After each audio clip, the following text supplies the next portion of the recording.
The Death of Ivan Ilyich by Leo Tolstoy. Chapter 8. It was morning. The only reason it was morning was that Gerasim had gone, and Pyotr the footman had come in, put out the candles, opened one curtain, and begun quietly tidying up. Morning or evening, Friday or Sunday, it made no difference. It was all one and the same. The gnawing, agonizing pain, never easing for a single moment, the awareness of a life hopelessly draining away, but not yet gone. The same terrible, hateful death closing in, the one and only reality, and always the same lie. What did days, weeks, and hours matter here? Would you care for some tea, sir? He needs order. In the morning, the masters must have their tea, he thought, and said only, "No. Wouldn't you like to move to the sofa? He needs to tidy the room, and I'm in the way. I am dirt, I am disorder," he thought, and said only, "No, leave me."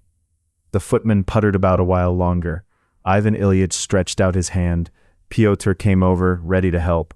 "What can I get you?" "My watch." Pyotr picked up the watch which lay within reach and handed it to him. 8:30. "Are they up yet?" "No, sir.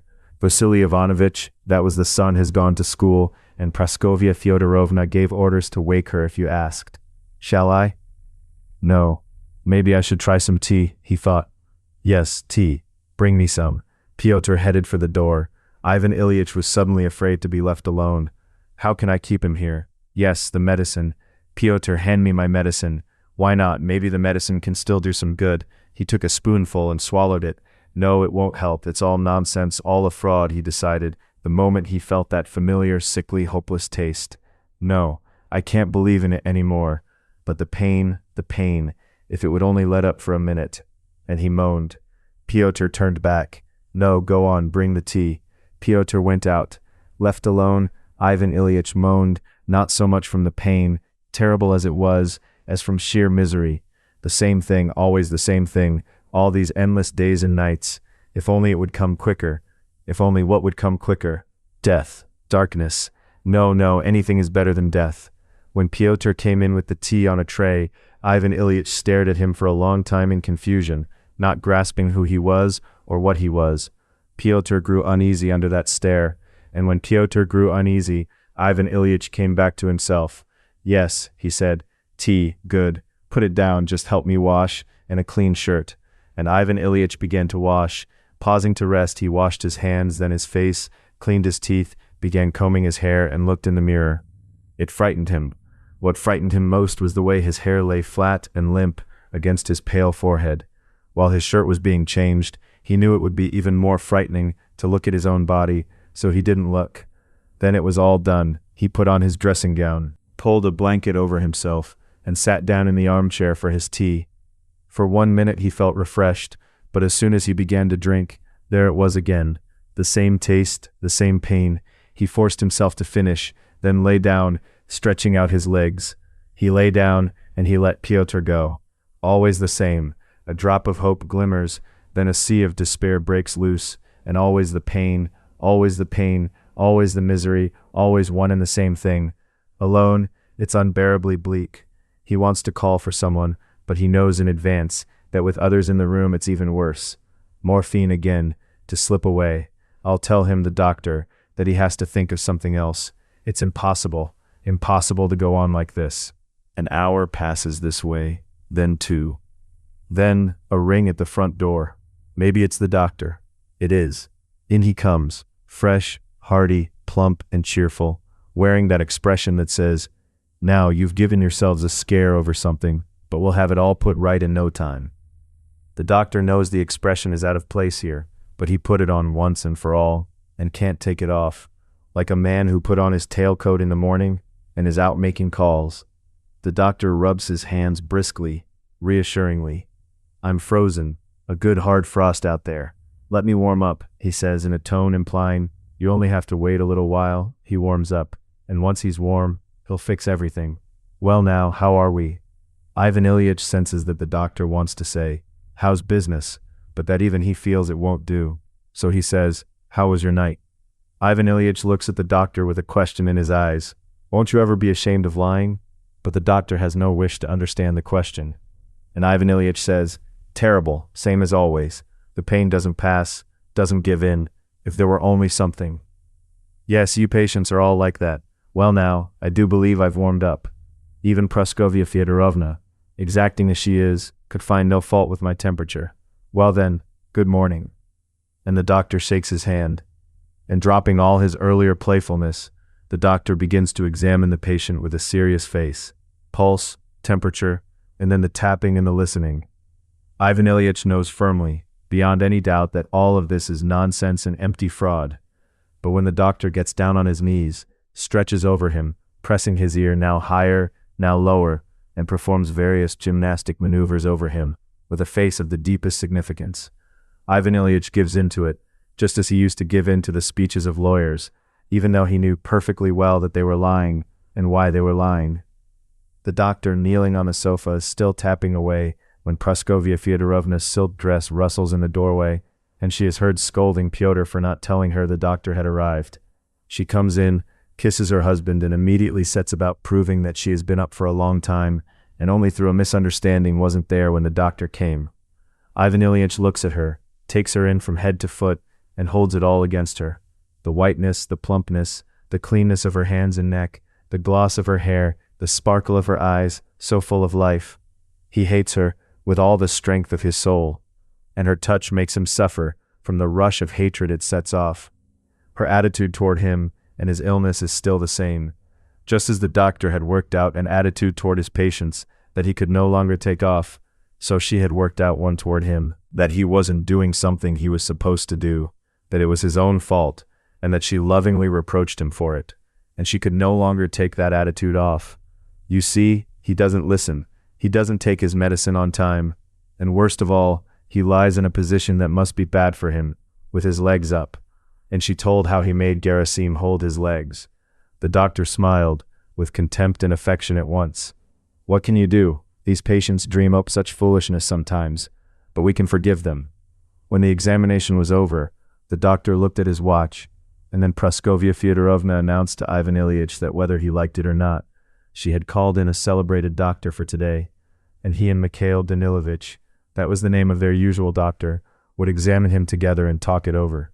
Please don't fight me on this.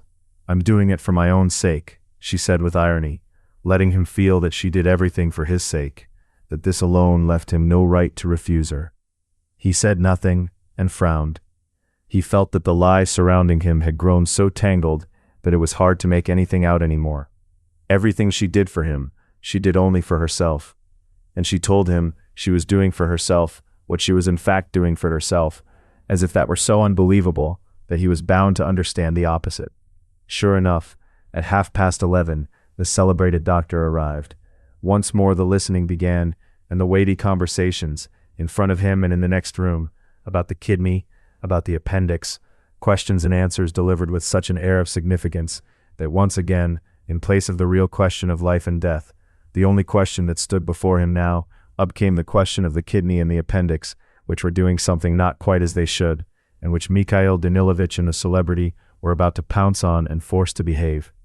The celebrated doctor took his leave with a serious but not hopeless look, and when Ivan Ilyich, his eyes lifted to him shining with fear and hope, timidly asked whether there was any chance of recovery, he answered that nothing could be guaranteed, but there was a chance. The look of hope with which Ivan Ilyich watched the doctor go was so pitiful that Praskovia Fyodorovna, seeing it, actually broke into tears as she stepped out of the study to hand the celebrated doctor his fee. The lift in his spirits from the doctor's encouragement didn't last long. The same room again, the same pictures, curtains, wallpaper, medicine bottles, and the same aching, suffering body. And Ivan Ilyich began to moan. They gave him an injection, and he sank into oblivion. When he came to, dusk was falling. They brought him his dinner. With effort, he got down a little broth, and then the same thing again, and again, the night coming on. After dinner, at 7 o'clock, Praskovia Fyodorovna came into his room, dressed for the evening, her full bosom pushed up, traces of powder on her face. That morning she had reminded him about their trip to the theater. Sarah Bernhardt was in town, and they had a box, which he had insisted they take. Now he had forgotten about it, and her finery offended him. But he hid the offense when he remembered that he himself had insisted they get a box and go. because for the children it would be an educational, refining pleasure. Praskovia Fyodorovna came in pleased with herself, yet with a somewhat guilty air. She sat down and asked how he was feeling, only in order to ask, as he could see, not in order to find out, since she knew there was nothing to find out. Then she began to say what she needed to say, that she wouldn't have gone for anything in the world, but the box was taken, and Helen was going, and their daughter, and Petrushev, the examining magistrate, their daughter's fiancé, and they couldn't possibly be allowed to go alone, and that she would so much rather have sat with him. Only he must do everything the doctor ordered while she was out. Oh, and Fyodor Petrovitch, the fiancé, would like to come in. May he? And Liza, let them come in. The daughter came in, all dressed up, her young body bare, that same body that made him suffer so. And she was putting it on display. Strong, healthy, plainly in love, and indignant at the illness, the suffering, and the death that stood in the way of her happiness. Fyodor Petrovitch came in too, in a tailcoat, his hair curled a la Capoul, his long sinewy neck packed tight in a white collar, with an enormous white shirt front, strong thighs sheathed in narrow black trousers, one white glove drawn tight on his hand, and an opera hat. Behind him, almost unnoticed, crept the schoolboy in his brand-new little uniform, poor thing, in gloves with terrible dark circles under his eyes. Ivan Ilyich knew what they meant. His son had always seemed pitiful to him, and the boy's frightened, sorrowing eyes were terrible to see. Apart from Gerasim, it seemed to Ivan Ilyich that Vasya was the only one who understood and pitied him. They all sat down, and again they asked how he was feeling. A silence fell. Liza asked her mother about the opera glasses. Mother and daughter had words over who had put them where. It turned unpleasant. Fyodor Petrovitch asked Ivan Ilyich whether he had seen Sarah Bernhard. At first, Ivan Ilyich didn't understand what he was being asked, and then he said, "No, have you seen her already?" "Yes, in Adrian Lecouvreur. Praskovia Fyodorovna said she was especially good, in this role or that." A conversation began about the elegance and realism of her acting, the very conversation that is always one and the same. In the middle of it, Fyodor Petrovitch glanced at Ivan Ilyich and fell silent. The others glanced over and fell silent too. Ivan Ilyich was staring straight ahead with shining eyes, plainly indignant with them. Someone had to fix this, but there was no way to fix it. Someone had to break the silence somehow. No one dared, and they all grew afraid that the decorous lie would suddenly break down somehow, and what really was would be plain to everyone. Liza was the first to dare. She broke the silence. She meant to hide what they were all feeling, but she gave it away. "Well, if we're going, it's time," she said, glancing at her watch, a present from her father. She gave the young man a faint, meaningful smile about something only the two of them knew, and stood up with a rustle of her dress. They all stood up, said their goodbyes, and left. When they had gone, Ivan Ilyich thought he felt easier. The lie was gone. It had left with them. But the pain remained. The same pain and the same fear made everything alike. Nothing harder, nothing easier. Everything was worse. Again, minute followed minute, hour followed hour. Everything the same, still no end, and the inevitable end ever more terrifying. "Yes, send Gerasimin," he answered Pyotr's question.